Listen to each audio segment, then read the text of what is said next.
जन्मदिन तो आपको पता है क्या होता है? जन्म किसका होता है? मिथ्या दृष्टि का। और जन्म चारों गति में होता है।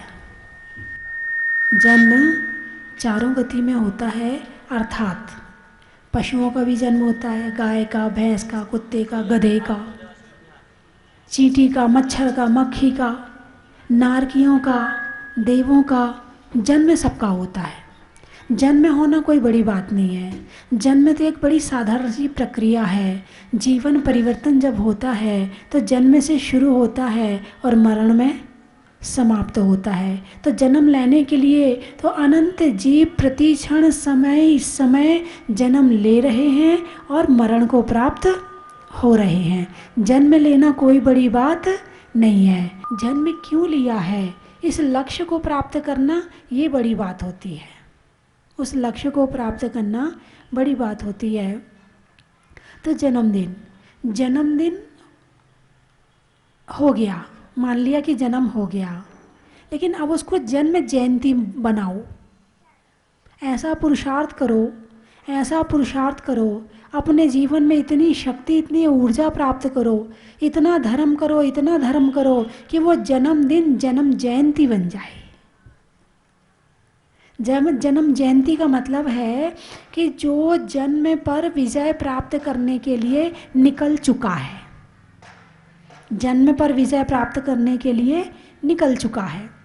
और जन्म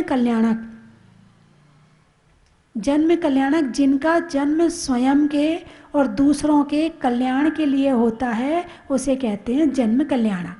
कल्याणक कितने होते हैं? 5। कौन कौन से?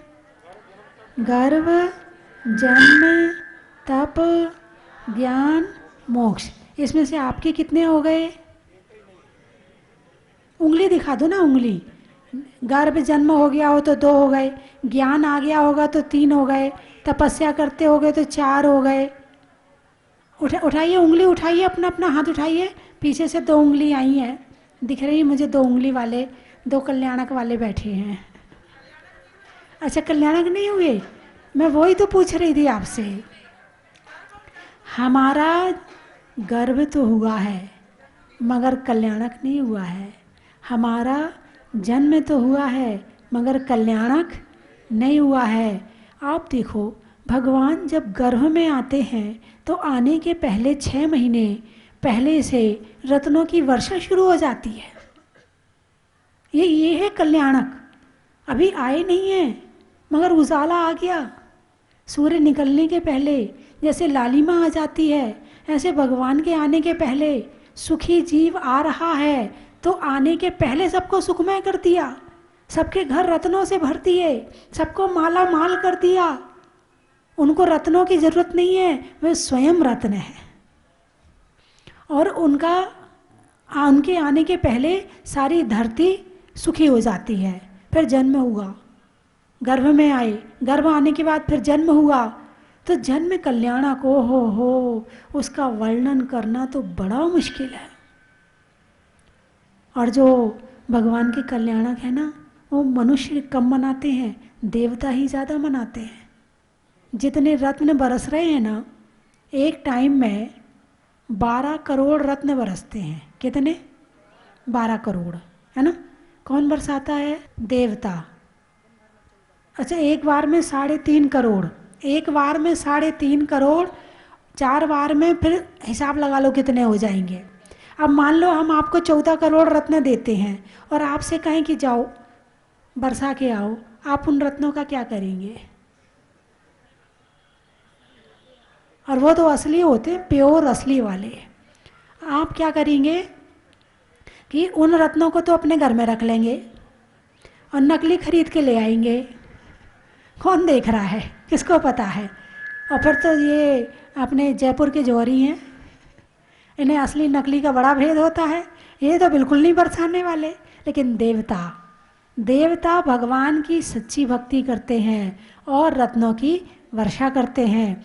जन्म कल्याणक होता है, सौधर्मेंद्र आता है। कहाँ से? स्वर्ग से आता है। किसको लेकर आता है? 7 प्रकार की सेना को लेकर आता है। अपने परिकर को लेकर आता है, अपने परिवार को लेकर आता है, और आकर के फिर सची इंद्राणी भगवान के जहाँ जन्म लिया भगवान ने वहाँ जाती है, और सची इंद्राणी मायामयी बालक बना के वहाँ रख देती है। माता को माया निद्रा में सुला देती है और भगवान को लेकर आती है।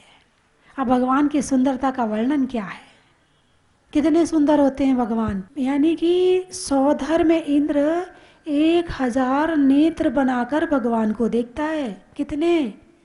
1000। तो भी तृप्त नहीं होता, लगता देखते जाओ देखते जाओ देखते जाओ, इतने सुंदर होते हैं। तो भगवान इतने सुंदर क्यों होते हैं? भगवान का रूप सुंदर क्यों होता है? भगवान ने ऐसा कौन सा काम किया कि उनको इतना सुंदर रूप मिला? पिछले जन्म में उन्होंने तपस्या की थी। सुंदर रूप किससे मिलता है?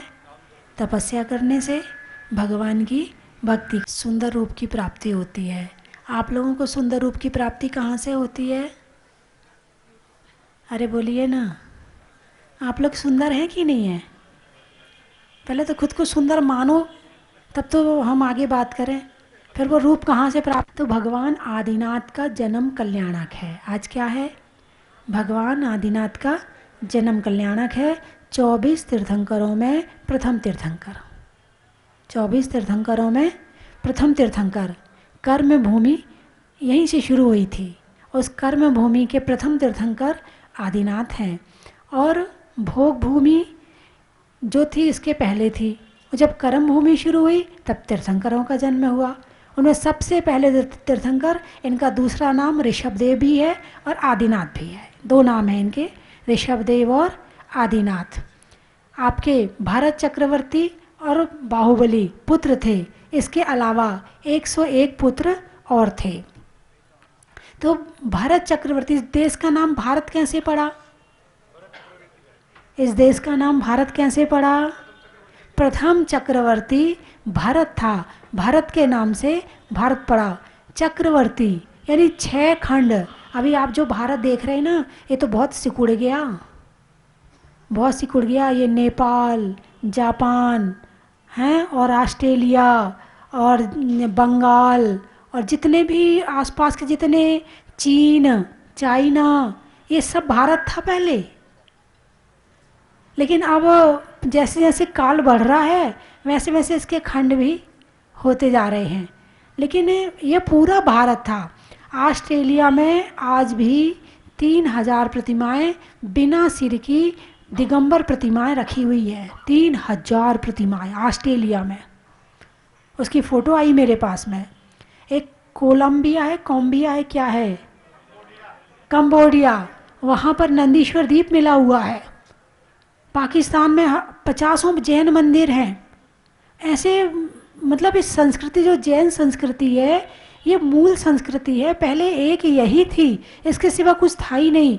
और उसका प्रत्यक्ष उदाहरण क्या है कि आज भी जमीन खोदो तो भारत हो चाहे पाकिस्तान हो, आज भी जैन प्रतिमाएं जमीन से निकल रही हैं। और कोई प्रतिमाएं नहीं निकलती हैं। कहीं नहीं सुना होगा कि कोई और प्रतिमाएं निकलती। कोई प्रतिमाएं नहीं निकलती, केवल जैन प्रतिमाएं निकलती हैं। तो इसका ये मूल प्रत्यक्ष उदाहरण है। और भगवान आदिनाथ की तो बहुत प्रतिमाएं निकलती हैं।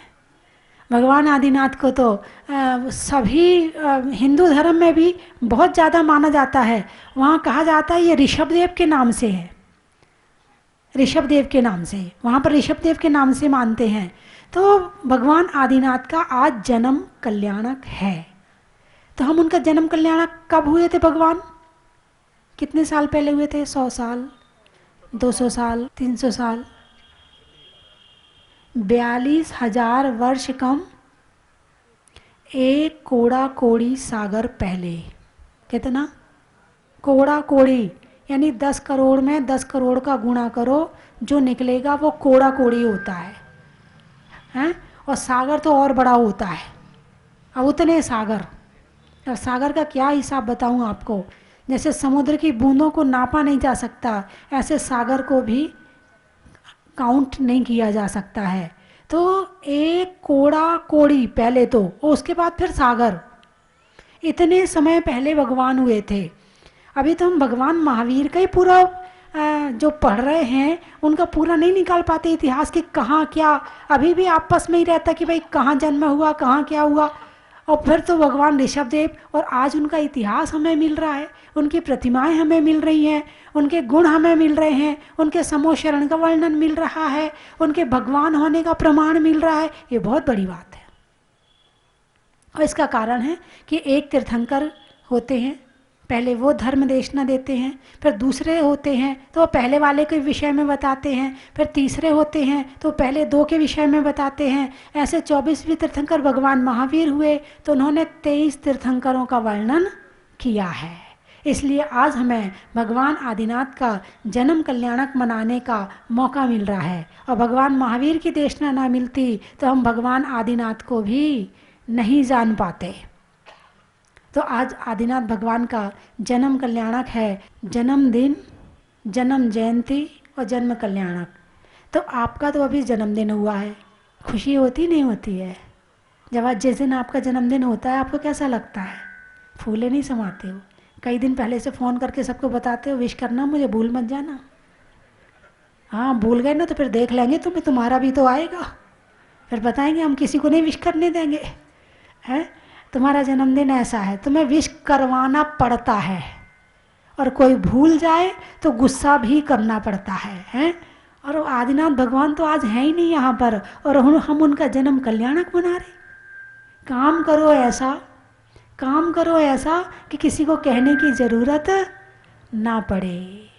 और आपको कहना पड़ रहा है, इसका मतलब ये जन्मदिन वाले हो, कहना ना पड़े मतलब जन्म जयंती वाले हो, और कल्याणक हो जाए तो फिर बल्ले बल्ले है। तो बंधुओं, आज भगवान का जन्म कल्याणक 2 जगह की समाज ने मिलकर मनाया, नैमी सागर से और पहुंची वैशाली में। जैसे भगवान आदिनाथ का रथ यात्रा क्या ऐरावत हाथी पर बैठा करके ले गए थे सौधर्मेंद्र, कहाँ ले गए थे? अयोध्या से सुमेरु पर्वत। तो नैमी सागर तो हो गई अयोध्या, और वैशाली हो गया सुमेरु पर्वत।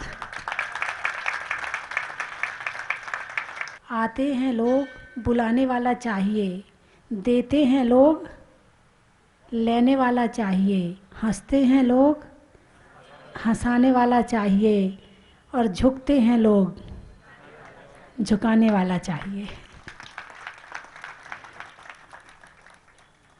शक्ति आप में होनी चाहिए। किस में होनी चाहिए? हाँ, लोग देने से मना नहीं करते हैं, खूब देते हैं, तुम्हारे अंदर लेने की ताकत होनी चाहिए। लोग झुकते हैं, तुम्हारे अंदर झुकाने की ताकत होनी चाहिए। और लोग आते हैं, लोग कहते हैं ना हम तो 10 बार बुला लिया, आते ही नहीं है वो। अरे तुम्हारे में दम में कमी है, आने के लिए लोग तैयार खड़े हैं तुम्हारे पास, तुम्हारे अंदर शक्ति पैदा करो। ऐसे ही भगवान मुनि सुब्रतनाथ जमीन से भूगर्भ से प्रकट हुए। दिन कौन सा था मालूम है आपको? हैं? चलिए मैं बताती हूँ आपको। महावीर जयंती तो आपको याद है, चलिए बड़ी अच्छी बात है। हैं? चैत का महीना जो अभी चल रहा है, चैत का महीना, 13 तिथि, सन 23 अप्रैल। क्या बताया? चैत का महीना, सन 13 तिथि और 23 अप्रैल मंगलवार, मुसलमान के यहाँ महावीर जयंती के दिन मुनि सुब्रतनाथ भगवान प्रकट हुए। माँ मंगलवार है ना, मुसलमान के यहाँ महावीर जयंती और मुनि सुब्रतनाथ तो माँ, और 13 तिथि सन 23 अप्रैल तो हुई ता, और दोनों के मिलाया तो माता। जी और लगा तो है। तो भगवान ने किसको बुलाया? हाँ, भगवान ने माता जी को बुलाया। तो भगवान अपना काम खुद नहीं करते हैं, करवाते हैं। और ये बड़ा सौभाग्य है, भगवान अपना काम हमसे करवाएं, इससे बड़ा दुनिया में क्या सौभाग्य हो सकता है? सारी दुनिया में तो पता नहीं संसारी प्राणियों का काम करने पड़ते हैं और भगवान की सेवा करने का मौका मिले, इससे बड़ा दुनिया में सौभाग्य नहीं हो सकता है। यानी कि आप देखो, जयपुर में सारी दुनिया आती है, क्यों आती है? भगवान लेने के लिए, है ना? क्या लेने आती है? भगवान लेने के लिए। फिर भगवान को पसंद करती है, ये वाले नहीं, ये वाले भगवान चाहिए, ये मूर्ति नहीं, ये वाले भगवान नहीं, वो वाले दिखाओ, वो बहुत अच्छे लग रहे हैं। यानी यहाँ श्रावक भगवान को पसंद करता है, फिर लेकर जाता है, फिर भगवान बनाता है, फिर मंदिर में बिठा के पूजा करता है। यानी श्रावक ने भगवान को पसंद किया और यहाँ भगवान ने, अब माता जी अकेली नहीं, एक बात ध्यान रखना, अकेली माता जी नहीं, भगवान ने भक्तों को भी पसंद किया। किन किन भक्तों को बुलाना है, किन से अभिषेक करवाना है, किन से शांति धारा करवाना है, किन से पूजा करवानी है, किन से विधान करवाना है, ये भी भगवान के उसमें है। आप यदि जहाजपुर गए हैं तो आप नहीं गए, अरे बोलिए ना, यदि आप जहाजपुर गए हैं तो आप नहीं गए, भगवान ने आपको बुलाया है तब गए हैं। अभी जयपुर में ऐसे लोग हैं जिनने 10 बार प्रोग्राम बना लिया होगा 8 साल में, लेकिन अभी तक पहुंच नहीं पाए। अभी हैं ऐसे जयपुर में लोग।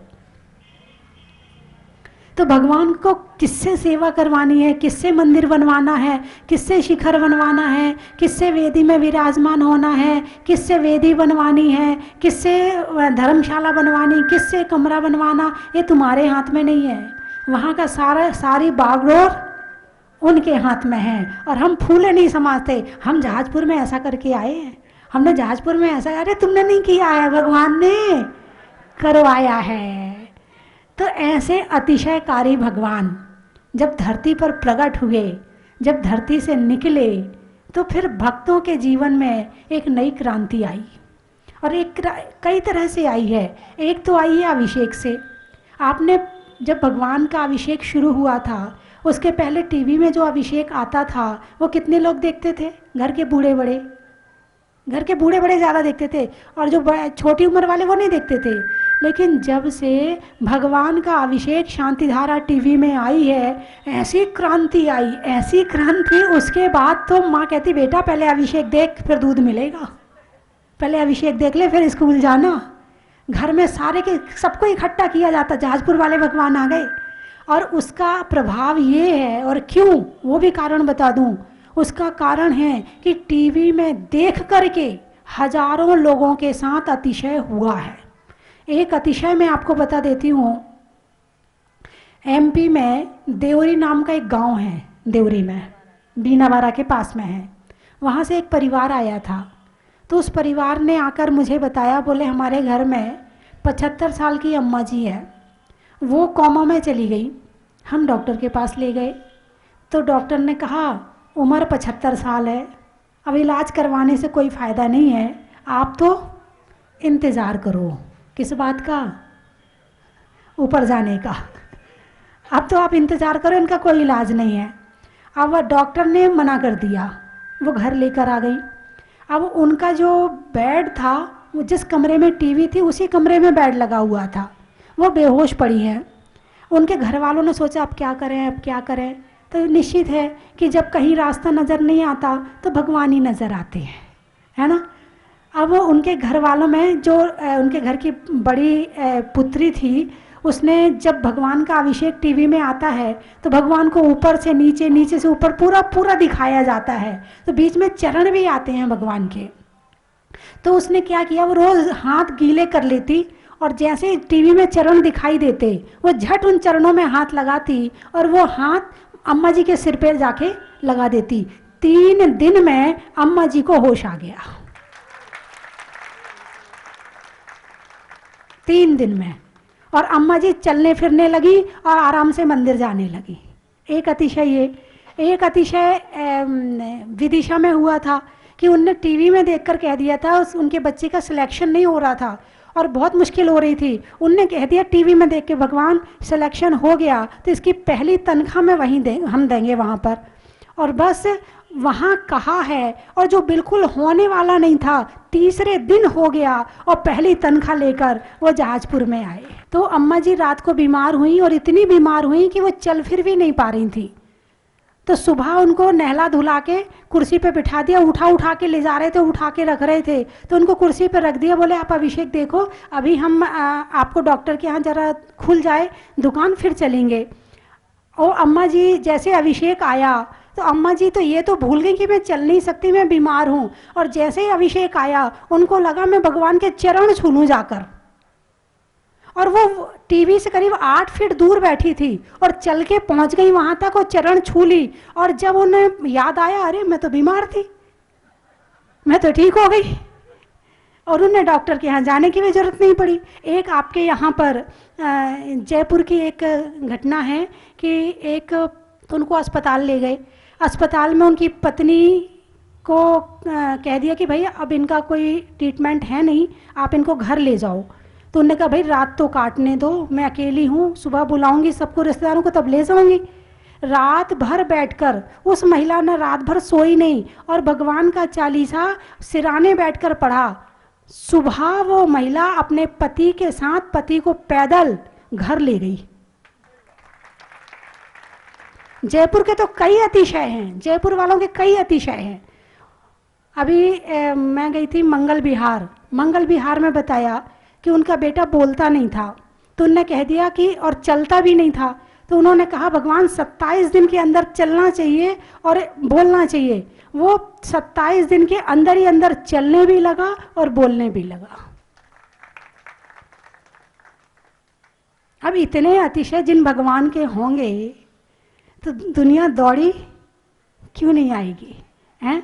और जहाँ अतिशय हो रहे हों, अतिशय की बरसात हो रही हो, तो वहाँ तो भगवान भक्तों को मैंने पहले क्या कहा, तुम खुद नहीं जाते हो क्या, डोर वहाँ से खींची जाती है। और जिसका जब मन करता है तो समझना कि भगवान ने तुम्हें बुलाया है। आपका मन कर रहा है कि आपको जहाजपुर जाना है, तो ये समझ लेना कि आपका मन नहीं कर रहा है, आपको भगवान ने याद किया है। रुकना मत, चले जाना, दर्शन करके आना, अभिषेक करना, शांति धारा करना, और जितना मन करे आप वहाँ रुकना। तो बंधुओं, हमारी बहन जी ने पूछा कि वो इतना फेमस क्यों है, तो मैंने बता दिया, थोड़ा सा बताया। अभी जितना है ना उसका मैंने 0% बताया है, इससे 100 गुना है वहाँ पर। तो भगवान मुनि सुब्रतनाथ, हम बड़े भाग्यशाली हैं कि हमारे सामने प्रकट हुए और हम उनकी सेवा कर पा रहे हैं। उनकी सेवा करने का सौभाग्य इस समय की पीढ़ी को मिला है, ये बहुत बड़ी बात है। तो एक बार अपने लिए तालियां बजाइए कि आप जहाजपुर वाले भगवान के भक्त हैं। जहाजपुर वाले भगवान आपके हृदय में हैं, आप जहाजपुर जाते हो, आप वहाँ भगवान का अभिषेक करते हो, शांति धारा करते हो, ये अपने भाग्य को सराहिए कि हमारा सौभाग्य है कि हमारे समय में भगवान निकले। तो ऐसे टीवी में जब से शांति धारा चली है तो अब तो अक्सर लोग शांति धारा देखते हैं। और जहाँ जहाँ मंदिर नहीं है ना, वहाँ वालों की बात बताऊँ आपको, वहाँ वाले तो सुबह नहा धो के 7 बजे तैयार होके बैठ जाते हैं, और फिर बैठ जाते हैं और ये महसूस करते हैं कि साक्षात भगवान हमारे घर में आए हैं और हम उनके अभिषेक और शांति धारा देख रहे हैं। उसके बाद वो चाय पानी पीते हैं। तो बंधुओं, जहाजपुर आज किसी से छुपा नहीं है। जहाजपुर अब राजस्थान कोई आता है बाहर से, विदेश से, आसाम से, उड़ीसा से, कहीं से आए, एक लक्ष्य लेके आता है। क्या? हाँ, एक बहन जी आई, बोले माता जी हमारे रिश्तेदार में शादी थी, मैं तो आ नहीं रही थी। मैंने इनको कह दिया जहाजपुर ले जाओगे तो शादी में जाऊंगी, नहीं तो शादी में भी नहीं जाऊंगी। तो ये और भगवान का स्वरूप इतने सुंदर हैं, इतने सुंदर हैं, इतने सुंदर। उनका आँख, नाक, कान, उनकी अंगुली, अंगूठा, नाखून, पैर, एक एक चीज़ ऐसी है कि देखो तो देखते रह जाओ। तो अब मैं पूछना चाहूँगी कि कितने लोग हैं जो जहाजपुर अभी नहीं गए? बैठे अभी 1 2 3 4 5 6 7 बुलाया नहीं आपको भगवान जी ने? माला फेरो, भगवान जी के नाम की माला फेरना शुरू करो। भगवान बुलाओ हमें, हमें भी आपके दर्शन करने आना है। जहाजपुर की माता जी आपको लेने आई हैं, जो जो रह गए हैं। चलने में पात का, मित्रों में साथ का, और तीर्थंकरों में आदिनाथ का बड़ा ही महत्व है। माड़वक का, विद्वानों में चाणक का, और भगवान के जन्म में कल्याणक का। बड़ा ही महत्व है। अनाज में दाने का, इनाम में पाने का, और भगवान का जन्म में कल्याणक मनाने का। बड़ा ही महत्व है। हिंदी में मात्रा का, स्कूल में छात्रा का, और आज की रथ यात्रा का। बड़ा ही महत्व है। वैशाली का, अच्छा, बजाने में ताली का, खिड़की में जाली का, और जयपुर में वैशाली का। बड़ा ही महत्व है। पानी में गागर का, वृक्षों में आकर का, और जयपुर में नैमी सागर का। चलिए, बोलिए 24 भगवान की। आदिनाथ भगवान जी की भी जन्म जयंती है और उनका भी कलश करने का हमें अवसर मिला। जहाजपुर के बारे में जितना सुना था, ये प्रतिमा, ये प्रांगण, ये मंदिर, सब कुछ उससे भी कहीं बेहतर है। मेरा सबसे अनुरोध यही रहेगा कि यहाँ आए, जरूर से दर्शन करें एक बार। ऐसा लग रहा है कि हम सही में स्वर्ग में आ गए। मेरे मम्मी पापा बहुत दिन से, आज 3 साल से मन बना रहे हैं, लेकिन बाबा ने बहुत परीक्षा ली और आज लास्ट में हम बाबा के दरबार पहुंच गए। तो 2 लाइन में कहना चाहती हूँ हमारे काला परिवार पुरुलिया वालों की तरफ से। स्वर्ग से सुंदर, सपनों से प्यारा है तेरा दरबार। स्वर्ग से सुंदर, सपनों से ज्यादा है तेरा दरबार। जहाँ तेरा प्यार मिला है, हमें तो हर बार मिला है। प्रभु तेरा प्यार मिला है, हमें तो हर बार मिला है। बोलिए मुनि सुव्रतनाथ भगवान की। देना हो तो दीजिए जन्म जन्म का साथ। देना हो तो दीजिए जन्म जन्म का साथ। मेरे सर पर रख दो बाबा, मेरे सर पर रख दो बाबा अपने ये दोनों हाथ। देना हो तो दीजिए जन्म जन्म का साथ। अरे देना हो तो दीजिए जन्म जन्म का साथ। मुनि सुव्रतनाथ भगवान की जय। आरिका माता के चरणों में वंदामी निवेदित करती हूँ। एक अद्भुत अलौकिक जगत में हम यहाँ खड़े हुए हैं। ऐसी कल्पना जो की भी नहीं थी, सिर्फ देखा था कि ऐसी प्रतिमा है भगवान की कि जहाँ से दृष्टि हटाने को मन नहीं करता। ऐसी सम्मोहक वीतरागी जिन बिंब के आगे जो हम यहाँ आकर माथा झुकाया है, जो हमारे परिवार को भगवान के मस्तक पर शांति धारा करने का अवसर मिला है, ऐसा पुण्य न जाने कितने कितने जन्मों के सातिशय पुण्य का आज हमने यहाँ पर बंद किया है। और ऐसी वीतराग जिन छवि को देखकर जाने आंखों से अश्रु धारा निरंतर बहती जा रही है। और हम पुनः पुनः ऐसी भावना भाते हैं कि हे भगवान, आपके चरणों का ये साथ न छूटे, और यदि मरण हो, समाधि पूर्वक मरण हो, तो ऐसे ही देव शास्त्र गुरु का हमें सानिध्य मिले। ऐसी ही मंगल और शुभ भावनाएं हमारा परिवार यहाँ भाता है। हम पुनः माता जी के चरणों में वंदामी निवेदित करते हैं और उनके मंगल आशीष की प्रतीक्षा करते हैं। वंदामी माता जी, वंदामी माता जी, वंदामी। 3 सेट में मंदिर जी विराजमान थे, माता जी बाजी वाले उसमें रहती थी। यहाँ पे कुछ भी निर्माणाधीन, सारा निर्माणाधीन कार्य चल रहा था। लेकिन रात को जब मैं आया तो देखकर अचंभित रह गया। इतना सुंदर मंदिर, इतनी सुंदर व्यवस्थाएं, धर्मशालाएं। मैं माता जी को साधुवाद देना ही चाहता हूं, साथ में यहाँ की कमेटी को बहुत ही साधुवाद देना चाहता हूं, जो इस तीर्थ क्षेत्र का निर्माण इतना भव्य एवं अलौकिक किया। जय जिनेंद्र। धन्यवाद माता जी को वंदामी। मैंने 2 दिन पहले यहाँ पर फिर अभिषेक करने का भगवान के स्थापना दिवस पर सौभाग्य मिला था और आज फिर से सौभाग्य मिला है। आज का सौभाग्य खास कर करके सोदरबिंद्र के साथ में हम लोग जयपुर जा रहे हैं, जहाँ पर माता जी सिद्ध चक्र विधान करवा रही है। तो अब यहाँ पर मुनीश्वर भगवान को बाबा का आशीर्वाद लेकर के और मंगल कार्य सिद्ध चक्र विधान अटेंड करने के लिए जा रहे हैं। वहाँ पर सौभाग्य हमारा कि हम वहाँ पर सोदरबिंद्र बने हैं और हम भगवान से प्रार्थना करते हैं कि ये विधान निर्विघ्न माता जी के सानिध्य में संपूर्ण होए। भगवान की जय। कल रात को 9 बजे अचानक लगा कि हम जयपुर से जहाजपुर चले, क्योंकि आदिनाथ जयंती है और माता जी का जो भव्य प्रोग्राम था जयपुर में विधान का सिद्ध चक्र, वो निर्विघ्न समाप्त हो गया है। अब हम सब लोगों की इच्छा है, हम मुनि सूरनाथ भगवान को अरदास करने आए हैं कि माता जी का चतुर्मास भी जयपुर में ही हो। वो जो भी चीज है उसके लिए हम फुल यहाँ श्रीफल भेद करने आए हैं कि माता जी का संभवतः चतुर्मास 99% जयपुर में ही होगा। इसीलिए हम ये कोशिश कर रहे हैं। जय बोलो मुनि सूरनाथ भगवान की जय। श्री स्वस्ति माता के द्वारा जग ने प्रकाश को पाया है, इनकी वाणी ने प्राणी के अंतस का अलग जगाया।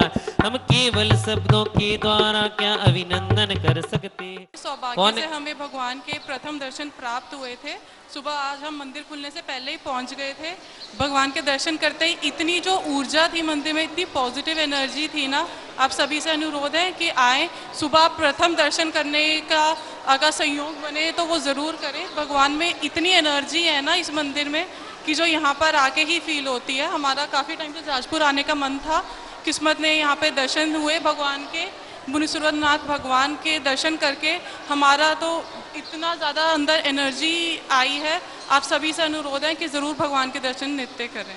बहुत बढ़िया माता जी, हम आपसे निवेदन करते हैं कि परम पूज्य गणनी आरिका स्वस्ति भूषण माता जी का चतुर्मास यदि जयपुर में होता है, जयपुर में हो जाए तो आप भी 4 माह तक माता जी के पास ही रहें। हम सभी जयपुर वासियों को अपना मंगल आशीर्वाद और सानिध्य प्रदान करें। बोले गणपति माता जी के पावन चरण कमल श्रीफलम समर्पयामि।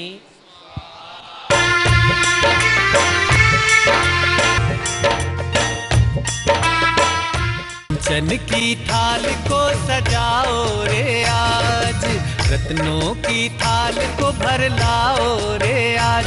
आओ आओ करे रे गुणगान आरती भगवन की। आओ आओ करे गुणगान आरती भगवन की। आओ आओ करे रे गुणगान आरती भगवन की।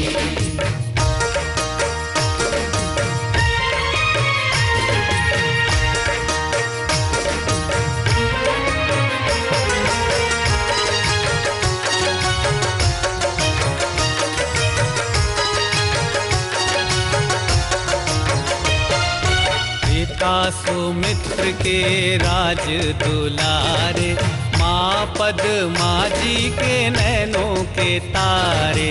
पिता सुमित्र के राज दुलारे, माँ पद्मा जी के नैनों के तारे।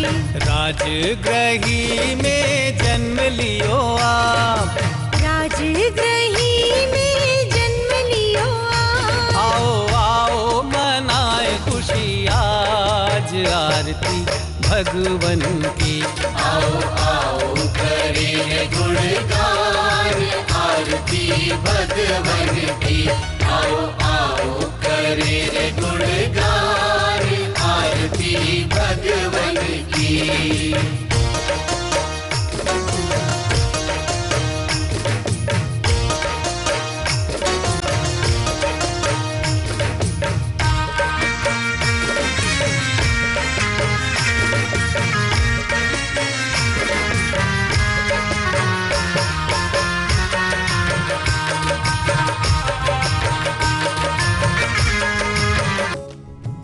विदुषी लेखिका गणिनी आरिका रत्न श्री 105 स्वस्ति भूषण माता जी, जिन्होंने मात्र 20 वर्ष में 100 से भी अधिक किताबें लिखकर जैन समाज को अनूठा योगदान दिया है।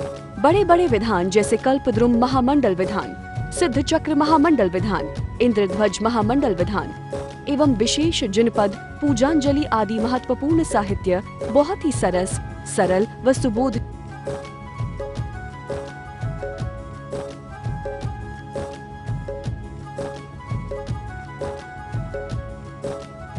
करने हेतु आज ही संपर्क करें। संपर्क सूत्र 7906062500 98683456768।